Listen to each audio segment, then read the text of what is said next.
Lenten prayer. In the name of the Father, and of the Son, and the Holy Spirit. Amen.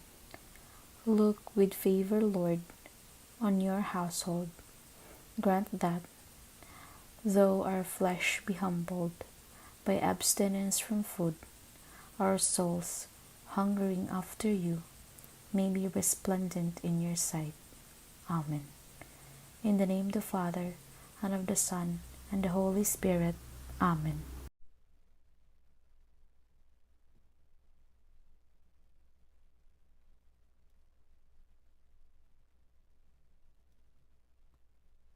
Ang mabuting balita ng Panginoon ayon kay San Juan, Kapitulo 2, versikulo 13 hanggang 25. Papuri sa iyo, Panginoon.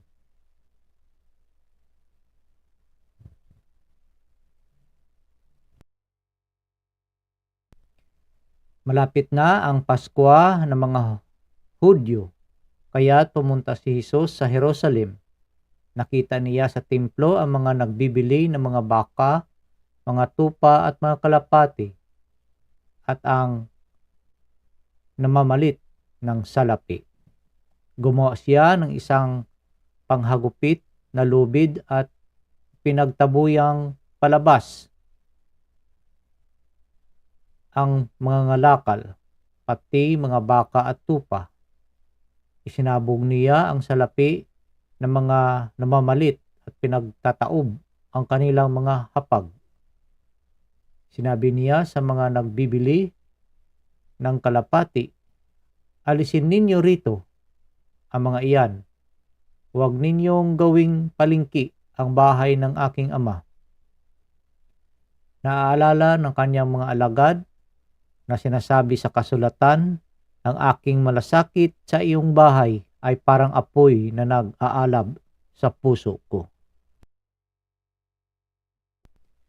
Dahil dito'y tinanong siya ng mga Hudyo, anong tanda ang maibibigay mo upang patunayang may karapatan kang gawin ito? Tumugon si Jesus, gibain ninyo ang templong ito at muli kong itatayo sa loob ng 3 araw. Sinabi ng mga Hudyo, 46 na taon na ginawa ang templong ito at itatayo mo sa loob lamang ng 3 araw? Ngunit ang templong tinutukoy ni Jesus ay ang kanyang katawan. Kaya't nang siya ay muling mabuhay, naaalala ng kanyang mga alagad na sinabi niya ito at naniwala siya sa kasulatan at sa mga sinabi ni Jesus. Nang pista ng Pasko na sa Jerusalem si Jesus, marami ang sumampalataya sa kanya na makita nila ang mga kababalaghang ginawa niya, subalit hindi nagtiwala sa kanila si Jesus. Sapagkat kilala niya silang lahat, hindi na kailangang may magsalita pa sa kanya tungkol sa kaninuman sapagkat talastas niya ang kalooban ng lahat ng tao. Ang mabuting balita ng Panginoon. Pinupuri ka namin, Panginoong Hesukristo. Una-una po sa lahat, ako po ay nagpapasalamat sa ating paumay kapal sa pagkakataong ito na pinagkaloob niyo po sa atin upang tayo po ay makapagbahagi ng kanyang mabuting balita. So, kamusta po mga kapatid?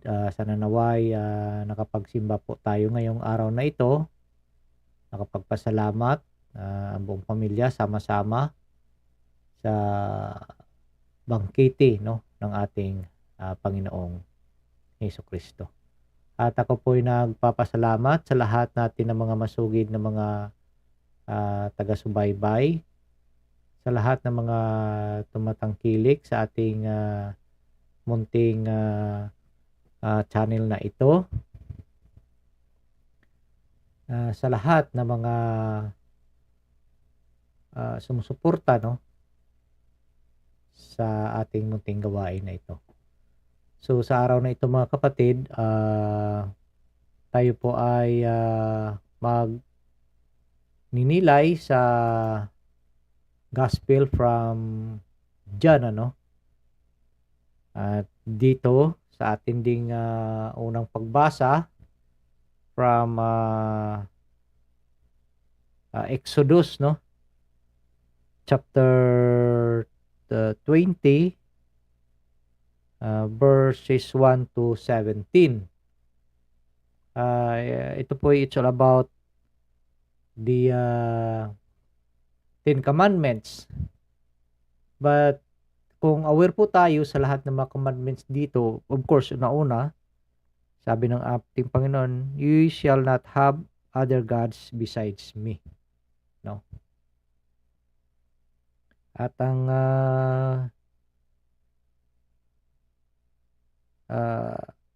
isa pang commandments dito that you shall not take the name of the Lord your God in vain, no?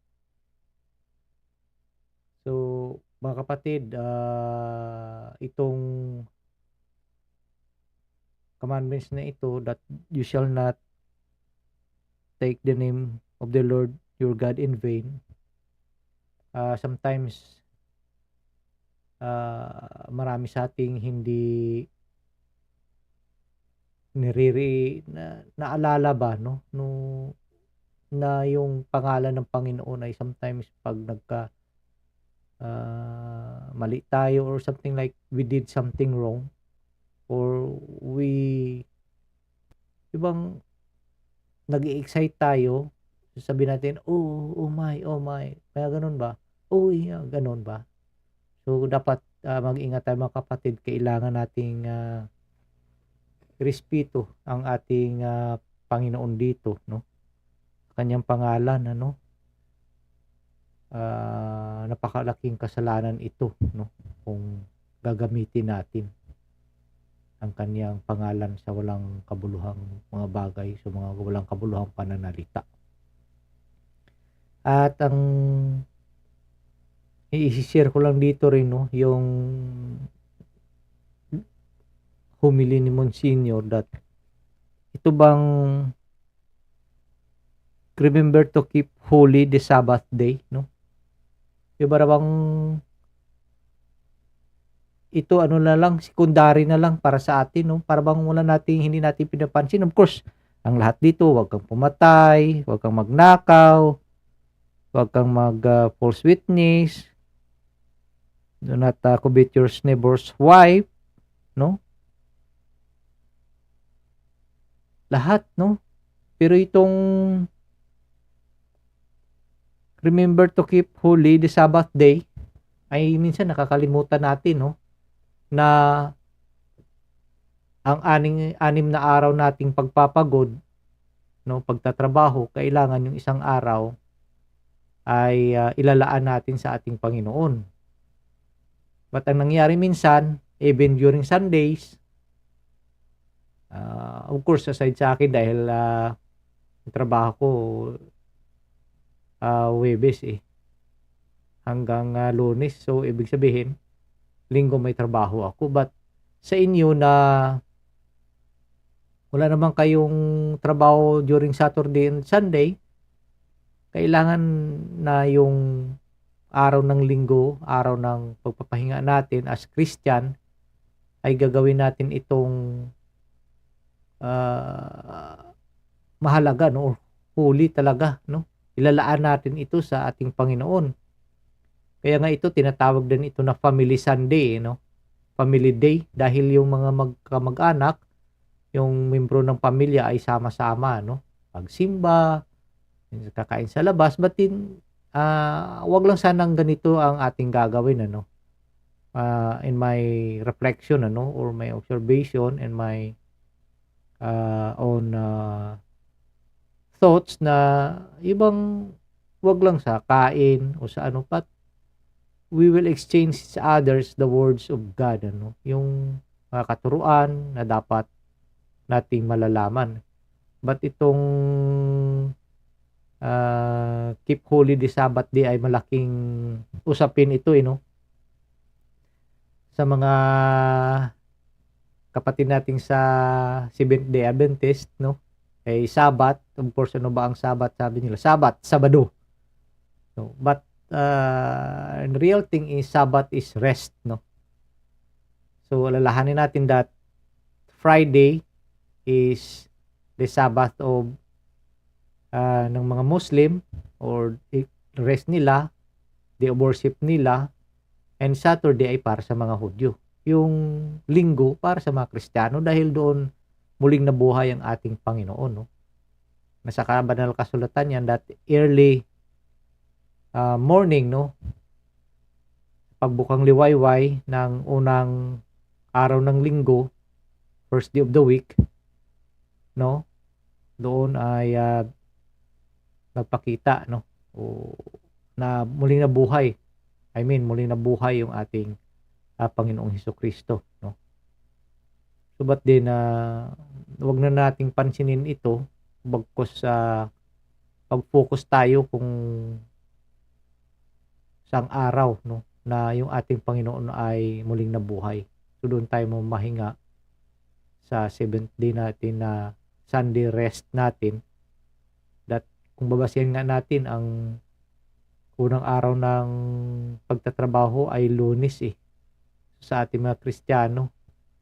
So Sunday tayo nagpapahinga. But din sometimes nakakalimutan natin ito that the day, ang araw na ito ay araw para sa ating Panginoon, no? Na makapag muni-muni tayo, makahabigay ng panahon, no? Makapanalangin, makipag-share sa ating mga mahal sa buhay ng ating faith, no? Ng ating pananampalataya. So sana wag nating kalimutan na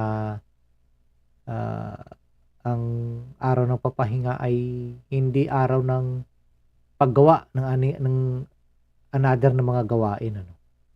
But then sometimes hindi natin maiwasan na ibang dahil you're working sa labas ka ng bahay, of course may mga gagawin sa bahay na dapat mong tapusin, ano. But then sabi nga make your work a prayer, no? Kahit na nagtatrabaho ka, basta kung importante lang na gawin mo itong as prayer also, no? Idulog natin, i-offer natin sa ating Panginoon. But kung ikaw naman na wala ka namang ginagawa, nagpapahinga ka lang, give more time sa ating Panginoon. At dito sa ating Ebanghelyo, today's third Sunday of Lent, March 3, 2024, kung inyong nai-imagine how our Lord Jesus Christ get angry, ano? Sabihin mo, gumawa pa siya ng panghahagupit para dun sa mga nagtitinda sa loob dahil nadatnan niya yung templo na bahay dalanginan ay nagiging merkado, no? We could just imagine na ano kaya ang bakit ganun, ano? But sometimes ito po'y sa atin mga kapatid ay nararapat din, no? Kung atin lang pagninilayan, bibigyan ko ito ng munting pansin, no? Sa ating sarili. Kailangan din natin hagupitin dahil para maalala natin na yung mga kamalian na gawa natin, no? Kasi minsan nandoon na tayo sa punto na nakakalimutan na natin that akala natin ay tama pa, no? So sometimes makaramdam tayo sa ating buhay na ay bakit ganito mga problema ko, no? Bakit sunod-sunod? Bakit ganito, ganyan? So ibalik natin ano ba ang nagawa natin, mga kapatid, no? But ganun ang mga nangyayari sa ating buhay. So doon kung i-reflect natin dito sa ating gospel sa araw na ito, hinagupit na tayo ng Panginoon, no? Dahil sa mga kasalanan na nagawa natin, no? Na hindi naman tayo nagbalik loob sa Kanya. So, it's now time, sa panahon ngayon ng Kwaresma, it's now time to be reconciled sa ating Panginoon.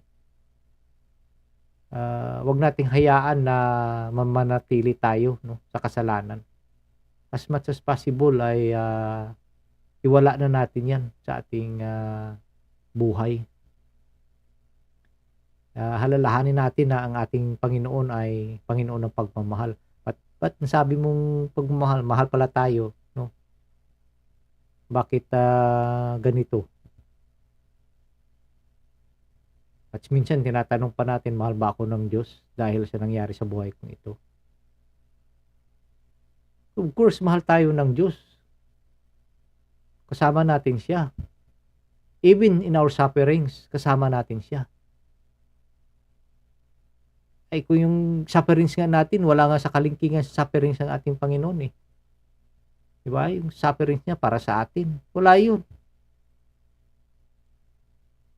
So, ang ating Panginoon, nandiyan yan. Dinadamayan tayo. Ba't din kailangan lang natin kumapit sa Kanya? No? Sa mga ganitong bagay. May mga pagsubok na darating sa ating buhay. At lalahanin din natin na sa ating gospel, no? Alam ng Panginoon, no? Yung mga iniisip ng mga nandoon, yung mga tao. Tayo din, alam ng Panginoon kung anong nasa isip natin. Lalo-lalo na mababasa din niyan yung sa puso natin. Hindi tayo makaligtas dito, wala tayong kawala. Ba't din hinahayaan niya tayo? We have the freedom to choose. May kalayaan tayo, hindi niya tayo ginawa na parang robot na kung ano lang pipindutin lang, susunod na. So it's our choice, no? Sometimes dahil sa deception, no, ng kalaban, pinapainan niya tayo, lalo na yung titirahin niya yung emosyon mo. So doon na pumapasok ng kasalanan. Kukulitin niya yung isip mo, at pag emotionally disturbed ka na, papasukan niya, uudyukan ka niya, doon na. So kailangan maging aware tayo dito at gawin nating or papagtibayin natin ang ating pananampalataya, ating panalangin sa ating Panginoon na gabayan tayo sa mga bagay na ito. So sana nawa mga kapatid, itong ating ebanghelyo ay kagaya ng ating Panginoon nang tinanong siya kung anong tanda para maniwalaan siya, yung kung anong bang karapatan niya na gawin iyan. So sinabi niya that gabain niyo ang templong ito within 3 days ay itatayo ko ito. So mga kapatid, the temple that our Lord is talking about is His body. So kaya kailangan ang templo niya ito, yung ating katawan, ay pangalagaan din natin. Wag nating pabayaang dumihan ito ng kung ano-anong dumi, no? Na yung bang ini-introduce karamihan ngayon, hindi na, ayaw ko, hindi ko lang masabi, but din alam nyo man yun, no? Na may mga taong lipos na yung katawan, may mga nakasabit pa kung saan-saan, yung tama na yung forma, pinapalitan pa. So we should respect, no, the temple of God, which is our body. Kaso lang, napakalungkot that some are selling, no, the temple of God para lang sa kapalit, no, ng panandaliang yaman, no. So sana magdasal tayo, pagdasal natin ang bawat isa na tayo po ay magiging mapagmahal sa ating katawan, no? Dahil ito ay templo ng ating Panginoon. So, yun lang po mga kapatid. Marami pong salamat at sana naway sa panahon ng Kwaresma, Seasons of Lent ay makapaglaan tayo, no, ng panahon at masunod natin ang piniprescribe, no, o yung kahit na sabihin natin sinasuggest natin gawin during Lent, lalo sa ating pagkain, no, abstinence, fasting, no, and then yung almsgiving. So yun, sana na naway ay magawa din natin ito kahit na sa munting bagay lang, no, mga kapatid. So marami pong salamat mga kapatid at sana naway, no, ang Panginoon ay gagabayan po tayo, ilayo po tayo sa anumang kapahamakan, ang buong membro ng ating pamilya, mga kaibigan natin. Ang banal na Espiritu ay mamalagi po sa atin para po tayo ay gabayan. But masasabi ko lang, how can the Holy Spirit be with us always kung tayo po ay mismo, no, ang siyang gumagawa ng bagay na makapaghadlang para tayo po ay gabayan ng banal na Espiritu. So, mananatili po tayo magiging aspirante as a holy man. Mahirap mang gawin, but always, no, dumulog tayo sa ating Panginoon. Yun lang po at wag lang po nating kalimutan na kumapit lang po sa patalim ang salita ng ating Panginoong Jesucristo. Marami pong salamat sa lahat muli. Marami pong salamat sa inyo.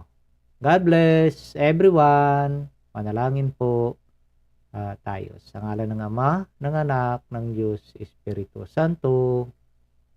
Amen. Spirit of wisdom and understanding, enlighten our minds to perceive the mysteries of the universe in relation to eternity. Spirit of right judgment and courage, guide us and make us firm in our baptismal decision to follow Jesus' way of love. Spirit of knowledge and reverence, help us to see the lasting value of justice and mercy in our everyday dealings with one another. May we respect life as we work to solve problems of family and nation, economy and ecology. Spirit of God, spark our faith, hope, and love into new action each day. Fill our lives with wonder and awe by your presence, which penetrates all creation. Amen.